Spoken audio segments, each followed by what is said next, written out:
The Freudian term afterwardsness can be described simply as the understanding that memory is reprinted in accordance with later experience. In other words, sometimes we cannot understand our past fully without the experience of the present and the future.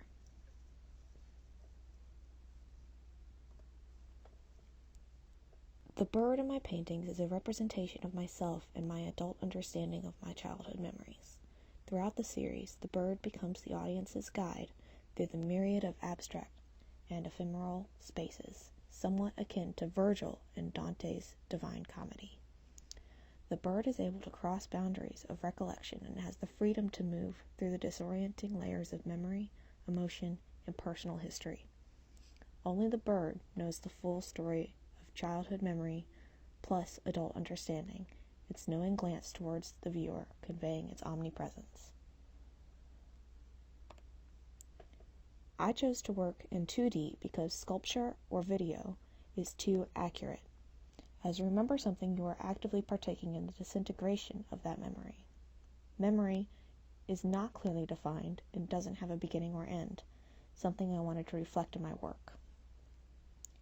My vertical canvases represent the tension between what I remember and what I know now as an adult. The strong vertical orientation represents confidence of adulthood, contrasting with the spacey interiors of my paintings, which represent the loose threads of my childhood memories. I'm using a wide variety of mediums consisting of water-soluble paints, inks, collage, and photography. Each piece is comprised of many layers that have been glued down, then torn away, then re-glued in a new place. Multiple washes of paint and ink create rich moments of depth and space built up over the duration of my process.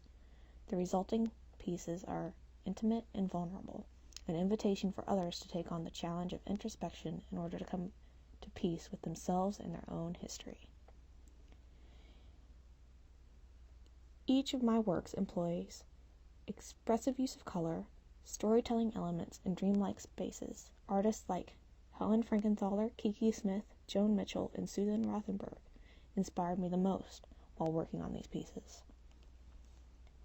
Helen Frankenthaler popularized a staining process by watering down acrylic paint to create soft edges in her work. I found this to be a really effective method in portraying the fuzziness of memories in my own work. She was also part of the second wave of abstract expressionists, a movement I identify with. Kiki Smith has influenced this work because of how she treats the subject matter of life, death, and reinvention. There's a lot of narrative in her work, and that is something I appreciate and emulate in my own practice, not to mention the use of birds. Joan Mitchell used color as a device to tell a story in her paintings, something that informed my work heavily. Using color in this way in my series informs the viewer of the mood of each particular memory I am depicting. My work is also informed by Susan Rothenberg, who mixed figuration with the sensitivity of abstraction. I took the most inspiration from her paintings of spaces, rooms, landscapes, etc., because of how she creates a moody and distorted atmosphere. I used a similar method in this series to get the same kind of atmospheric haze.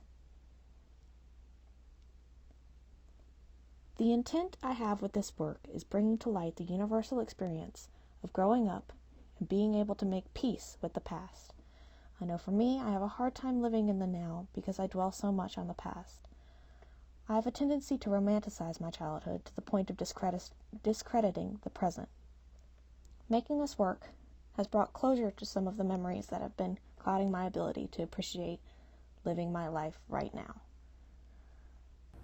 I hope other people who have trouble letting go of the past find comfort in the work that I make.